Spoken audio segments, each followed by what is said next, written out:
Good morning students. Last class में हमने अभिक्रमित अनुदेशन के प्रकार के बारे में पढ़ा था। इसका पहला प्रकार हमने पढ़ा था रेखीय अभिक्रमित अनुदेशन, लीनियर प्रोग्राम इंस्ट्रक्शन, जिसके प्रतिपादक BF स्किनर थे। इसमें प्रत्येक छात्र एक रेखीय क्रम में एक निश्चित पदों को पार करता हुआ आगे बढ़ता है।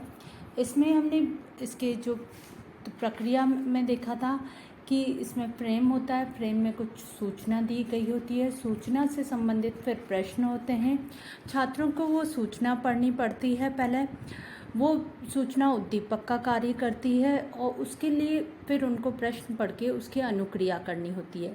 फिर अपनी अनुक्रिया की जांच करनी होती है। अनुक्रिया की जांच से अगर उनका उत्तर सही होता है तो उनको पुनर्फलन प्राप्त होता है और वो अगले पद पर या फ्रेम पर जा सकते हैं। इस प्रकार ये एक सीधी क्रम में, सीधी रेखा में चलती है प्रक्रिया, इसलिए इसको रेखीय अभिक्रमित अनुदेशन कहते हैं। इसके विपरीत शाखीय अभिक्रमित अनुदेशन, जिसके प्रतिपादक नॉर्मन ए क्राउडर थे, इसमें विभिन्न शाखाओं से होकर छात्र को गुजरना पड़ता है। एक फ्रेम दिया गया होता है, फ्रेम से संबंधित प्रश्न होता है और प्रश्न के मल्टीपल चॉइस बहुविकल्प होते हैं। इनमें से छात्र को एक उत्तर चयन करना पड़ता है और साथ में अगर उसने जो उत्तर चयन किया है उसका अगर गलत उत्तर भी है तो उसको बताया जाता है उसका उत्तर गलत क्यों है। उसके बाद उसको पुनः प्रश्न पढ़ के दोबारा उत्तर देना पड़ता है और जब तक उसका उत्तर सही नहीं आ जाता उसको ये प्रक्रिया दोहरानी पड़ती है। इस प्रकार उसको विभिन्न शाखाओं में से होकर ये कार्य करना पड़ता है, इसलिए इसको शाखीय अभिक्रमित अनुदेशन कहा गया था। इसमें पदों का फ्रेम का आकार बड़ा होता है और ये शाखीय अभिक्रमित अनुदेशन कुछ मूल सिद्धांतों पर आधारित है। इसमें सबसे पहला ये सिद्धांत है कि शाखीय अभिक्रम के प्रश्नों का उद्देश्य छात्रों का निदान करना होता है। उनकी क्या प्रॉब्लम आई है, उस प्रॉब्लम उन्होंने अगर गलत उत्तर भी चयन किया है तो उसका सही उत्तर क्या है ये उनको बताया जाता है। इसका उद्देश्य छात्रों का परीक्षण करना नहीं होता। निदान के तुरंत बाद विशिष्ट उपचार प्रदान किया जाता है, उनको सही हल बताया जाता है।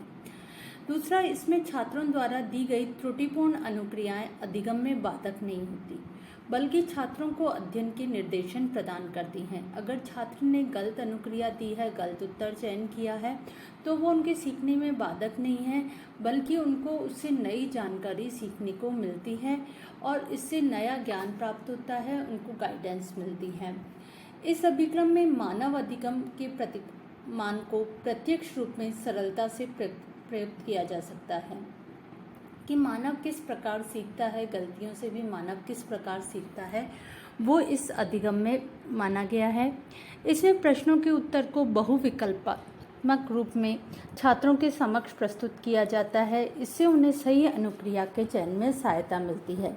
छात्रों के सामने मल्टीपल चॉइस होती है, बहुविकल्प होते हैं, जिसमें से वो आसानी से अपना सही उत्तर चयन कर सकते हैं।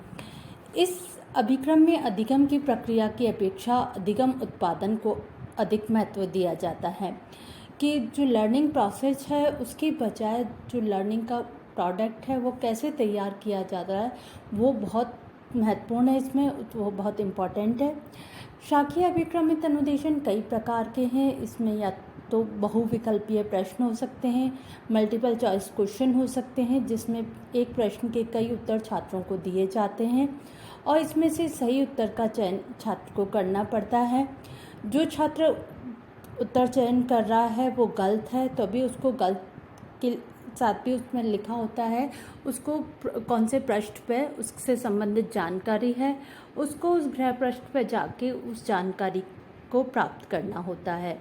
इसमें दूसरा रचनात्मक अनुक्रिया पर आधारित प्रश्न भी होते हैं, based on constructive response questions.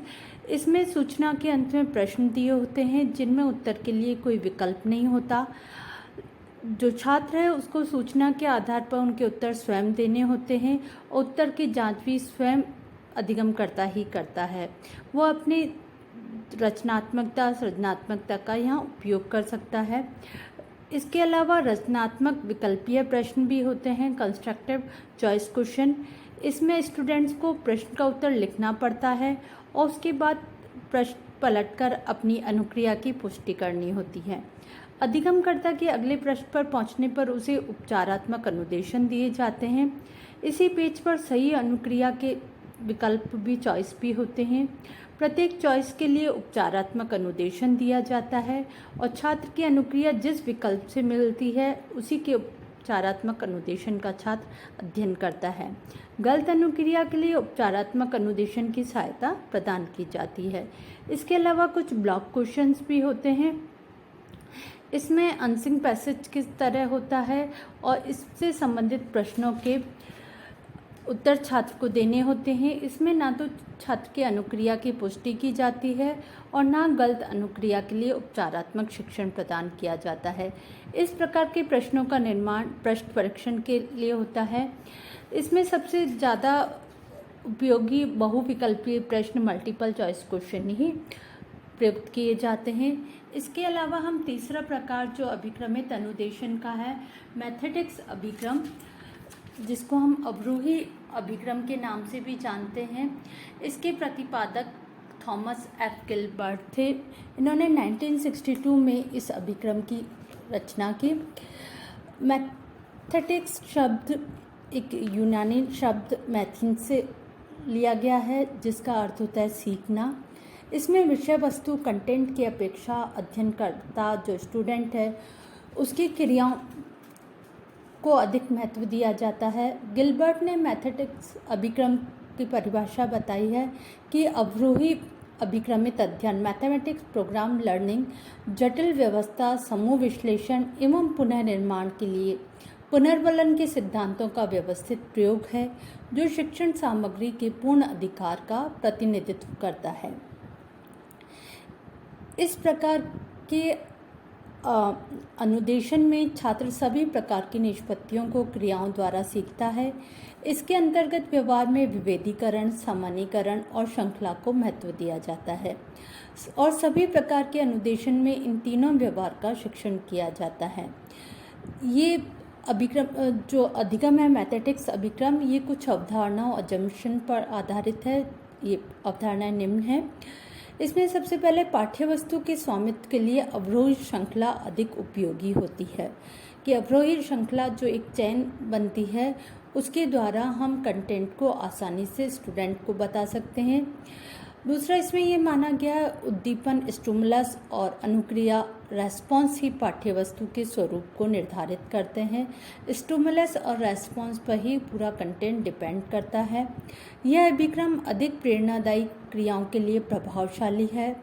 जो प्रेरणादायी एक्टिविटी है उनके लिए ये काफ़ी इफेक्टिव है।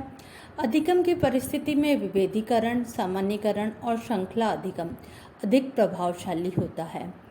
लेकिन इस जो मैथेटिक्स अभिक्रम है इसके भी कुछ नियम होते हैं, जिसमें से मुख्य नियम है श्रृंखला का नियम, कि जो इसमें कार्य होता है, विभिन्न क्रियाएं होती हैं, वो एक श्रृंखला में होती हैं, एक चैन उनमें होती है।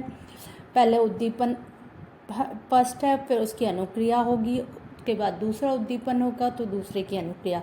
इस प्रकार एक चैन सिस्टम होता है।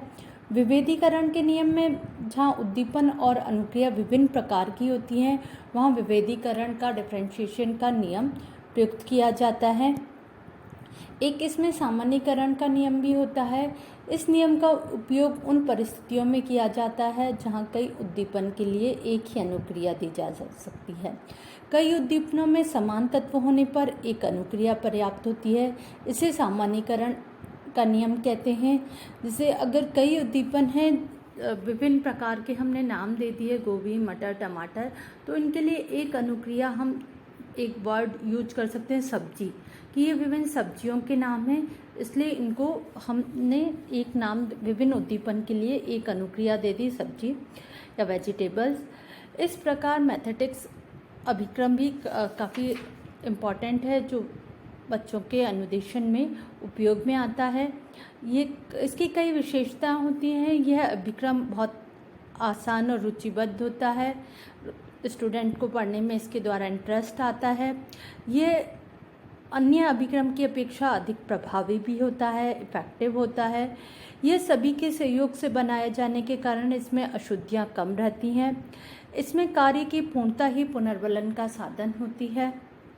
यह विभिन्न कौशलों के स्थानांतरण के लिए अधिक उपयोगी होता है। इस अभिक्रम में प्रदर्शन, अनुबोधक और अनुक्रिया के आधार पर शिक्षण सामग्री पर अधिकार प्राप्त किया जाता है।